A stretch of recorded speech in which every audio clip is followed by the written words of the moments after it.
Merasa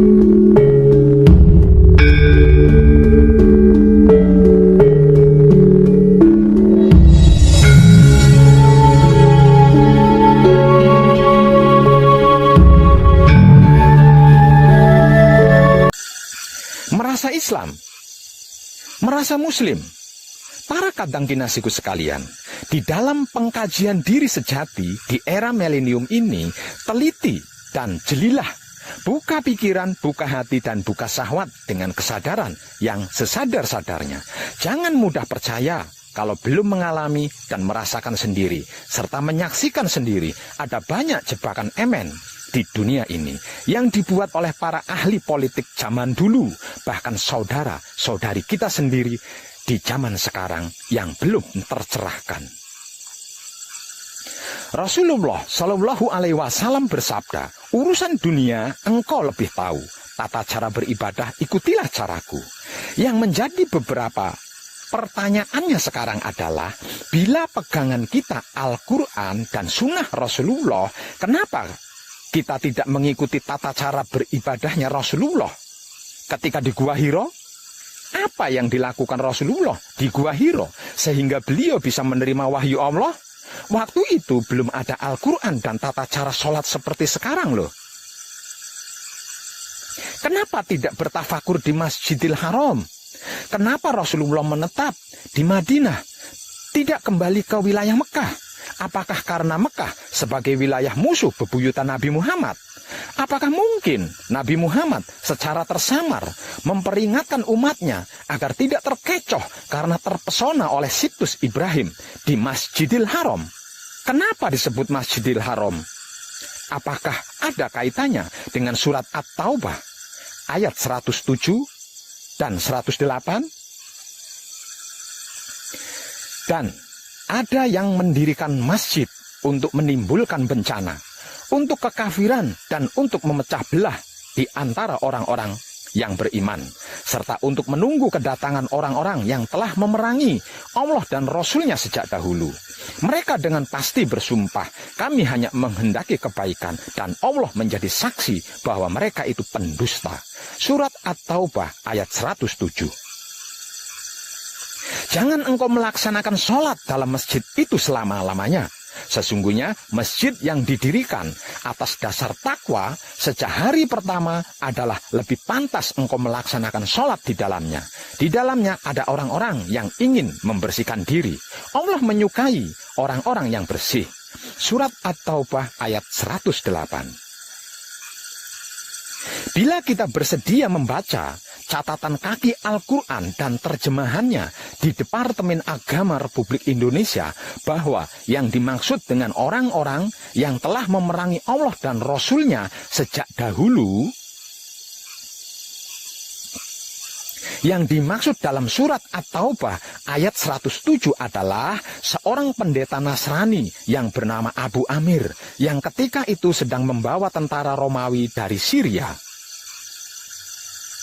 Orang Arab jahiliyah menunggu mereka di masjid yang mereka dirikan, namun ternyata Abu Amir mati di Syria.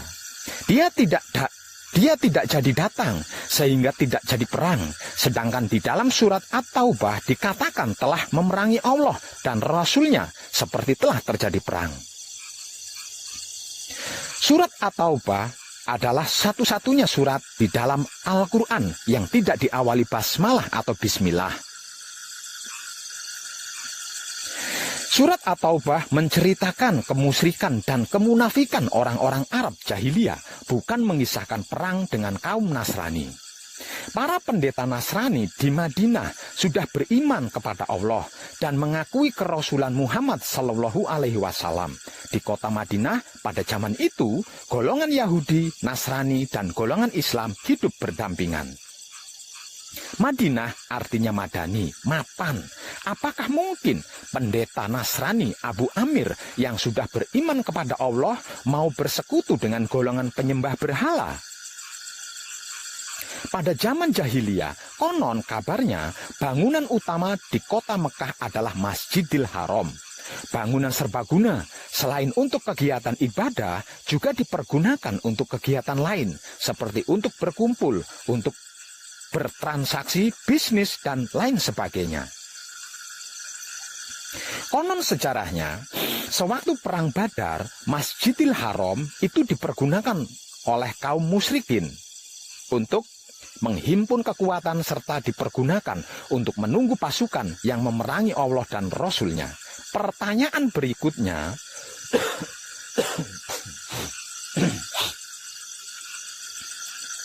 benarkah Allah melarang sholat di Masjidil Haram? Seandainya benar Allah melarang sholat di Masjidil Haram, ini luar biasa, bro. Karena berarti selama ini umat Islam terkecoh. Edan tenan Romo. Para kadang kinasiku sekalian, coba renungkan ini. Seandainya saya sebagai ustadz atau kiai, seandainya saya sebagai guru atau seorang pembimbing, lalu saya mengajarkan hal yang salah, kemudian digugu atau dipercaya, diyakini, atau ditaati dan ditiru, maka kesalahan itu akan terus berlanjut dari generasi pertama ke generasi berikutnya. Lalu pertanyaannya, bagaimana dengan dosanya saya? Katakanlah, bagaimana pendapatmu jika itu datang dari sisi Allah, kemudian kamu mengingkarinya? Siapakah yang lebih sesat daripada orang yang selalu berada dalam penyimpangan yang jauh? Maka siapakah yang lebih jahat dari orang-orang yang mendustakan ayat-ayat Allah dan berpaling daripadanya? Akan kami beri ganjaran pada mereka yang berpaling dari ayat-ayat kami dengan seburuk-buruknya siksaan. Begitulah Allah berfirman di dalam Al-Quran. Ngeri banget ya. Seandainya benar Allah melarang sholat di Masjidil Haram, jangan-jangan Allah akan membuktikan kebenaran Al-Quran melalui azab yang pedih, musibah, wabah, pertumpahan darah, dan bencana alam. Dan sepertinya ini sudah terjadi. Rasulullah Shallallahu Alaihi Wasallam bersabda, tuntutlah ilmu sampai ke negeri Cina. Pertanyaannya, kenapa dan mengapa Rasulullah menganjurkan belajar ke negeri Cina, tidak menganjurkan belajar ke Mekah? Ada pelajaran apa di Cina? Apakah Cina lebih banyak ilmunya? Tenan. Timur dan barat adalah milik Allah. Kemanapun kau menghadap, di sanalah wajah Allah. Begitulah surat Al-Baqarah ayat 115 di dalam Al-Quran menjelaskan. Kenapa diharuskan hanya menghadap ke barat? Kalau tidak, dianggap kafir, musyrik, syirik. Sedangkan ayatnya berkata begitu. Ada apa ini? Mengapa selama ini kita tidak pernah berpikir hingga ke hal pertanyaan ini? Apa karena kebodohan kita? Atau karena takut, lalu terpaksa diam? Atau ego, pamrih arogan kitalah yang senantiasa menghadapkan wajah kita ke barat dan melupakan wajah timur, utara, dan selatan. Sehingganya pikiran, hati, dan syahwat kita buta, tidak pernah melihat cahaya yang terbit dari timur. Ataukah mungkin karena Rasulullah sangat arif ya, sehingga bisa memprediksi bahwa sepeninggalan beliau akan muncul kembali kemusyrikan-kemusyrikan di Mekah yang kemudian meluas hingga ke Jawa Dwipa. Lupa atau memang tidak tahukah sabda Rasulullah bahwa kelak sepeninggalan beliau umat Islam pun akan terpecah belah menjadi sekian.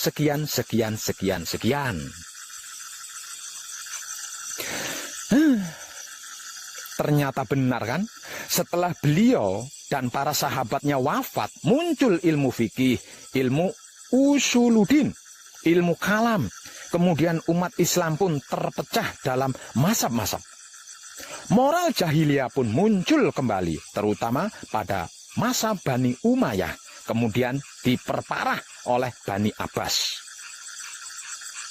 Masjidil Haram pun dijadikan komoditas bisnis sumber devisa, bahkan dipolitisir. Sehingga ibadah haji di situs Ibrahim seolah-olah hukumnya menjadi wajib sebagai rukun Islam. Apakah kita umat Ibrahim ataukah umat Muhammad? Wong edan bagu dikatain sesat. Itu tuh. Awas, hati-hati, jangan sampai tersesat.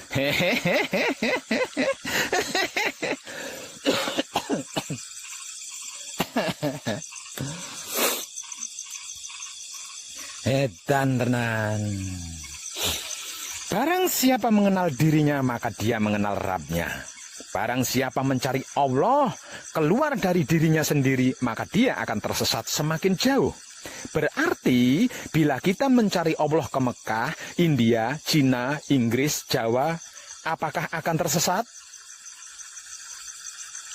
Adakah ayat-ayat Al-Quran dan kitab-kitab yang lain yang menyatakan Tuhan ada di Mekah, India, Cina, Inggris, Jawa, dan lain-lain? Sucikanlah rumahku, janganlah kamu mempersekutukan aku dengan apapun. Sucikanlah rumahku. Rumahku yang dimaksud tidak dikatakan di Mekah, India, Cina, Inggris, Jawa, dan lain-lain sebagainya. Yang pasti, kita tidak boleh mempersekutukannya dengan apapun.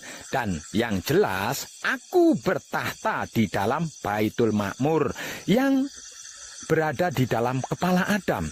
Aku bertahta di dalam Baitul Muharram. Itu rumah tempatku berdiri di dalam dada Adam. Aku bertahta di dalam Baitul Muqaddas atau Maqdis yang merupakan tempat suciku yang berada di dalam kelamin Adam. Apakah ini kurang jelas atau tidak jelas? Bila Baitullah atau rumah Tuhan dibuat dari batu atau bata atau beton atau semen atau tanah, lalu Allahnya seperti apa? Lagi pula, apakah ini tidak mempersekutukan Allah? Apakah ini tidak musyrik? Allah menciptakan jin dan manusia agar beribadah hanya kepadanya. Dan khusus untuk yang disebut manusia, aku ciptakan manusia dengan cara yang sempurna. Karena penciptaannya sempurna, berarti bahan dasarnya juga pasti sempurna kan? Yaitu Dat yang maha sempurna. Setelah aku sempurnakan kejadiannya, aku tiupkan ruhku ke dalamnya. Berarti Dat Allah bersemayam di dalam setiap ciptaannya, terutama di dalam diri manusia, baik mata belo maupun mata sipit, hidung mancung maupun pesek, kulit hitam, putih, coklat maupun kuning atau abu-abu sekalipun. Tidakkah terpikirkan hal ini oleh kita selama ini? Katanya kita cerdas. Kalau dibilang dungu, goblok, bodoh, tidak mau, marah. Maunya dikatain super cerdas. Kecerdasan pikiran kita tidak sampai di kebagian ini. Lalu apa gunanya? Apa manfaatnya? Para kadang kinasiku sekalian, Dat Allah bisa berada di dalam semua makhluk ciptaannya. Misalnya di dalam bunga yang berwarna-warni, sehingga tampak indah. Dat ilahiyah menjadi tersembunyi di dalam semua makhluk ciptaannya, seperti halnya biji gandum. Setelah menjadi roti, biji gandumnya tidak tampak lagi, namun dat gandumnya tetap ada tersembunyi di dalam roti. Iya apa iya, hayo? Di sisi lain, Dat Allah meliputi segala sesuatu. Berarti alam semesta termasuk planet bumi kita ini, tempat kita berada ini, ada di dalam jubah Allah. Kita semua tenggelam atau bakok dalam Tuhan. Bila jubah Allah itu bulat seperti bola, maka kita semuanya seperti berada di dalam bola. Yang kemanapun kita menghadap, baik ke kiri, ke kanan, ke atas maupun ke bawah, di sanalah wajah Allah. Dia ada di mana-mana, namun dalam keesaannya, dia tidak kemana-mana. Percayalah. Di dalam setiap rongga dada anak Adam, aku ciptakan suatu mahlike yang disebut dada. Dalam dada ada kolbu, dalam kolbu ada fuad, dalam fuad ada sagofa, dalam sagofa ada sir, di dalam sir ada aku, tempat aku menyimpan rahasia. Aku tidak ada di bumi, aku tidak ada di langit, tapi aku berada di dalam kolbu mukmin yang benar. Ikro kitab bako kafa binapsika al yauma alaika hasbi. Bacalah kitab yang kekal, saudara-saudariku, yang senantiasa dimuliakan Allah. Bacalah kitab yang kekal yang berada di dalam diri kalian sendiri, agar terbuka seluruh hisab. Allahu batinul insan, al insanu dohirullah. Allah itu batinnya manusia. Manusia adalah wujud realitasnya Allah. Al-insanu siri wa ana siruhu. Rahasia kalian adalah rahasiaku. Laya firalahu goirullah. Yang mengenal Allah hanya Allah. Arab tu robbi birobbi. Aku mengenal Tuhan melalui Tuhan. Romo ma'araf naka hakko ma'rifataka. Aku tidak mengenal engkau kecuali sampai sebatas pengetahuan yang engkau perintahkan. Man arofa nafsahu fakot arofa robbahu. Barang siapa mengenal dirinya, maka dia mengenal Tuhannya. Man arofa robbahu fakot jahilan nafsahu. Barang siapa mengenal Tuhannya, maka dia merasa dirinya bodoh. Man tolabal maolana bigoiri nafsi fakot dolalan baita. Barang siapa mencari Tuhan keluar dari dirinya, maka dia akan tersesat semakin jauh. Kenapa? Kenapa dan mengapa kita tidak mau peduli akan ayat-ayat tersebut? Kenapa? Kenapa dan mengapa?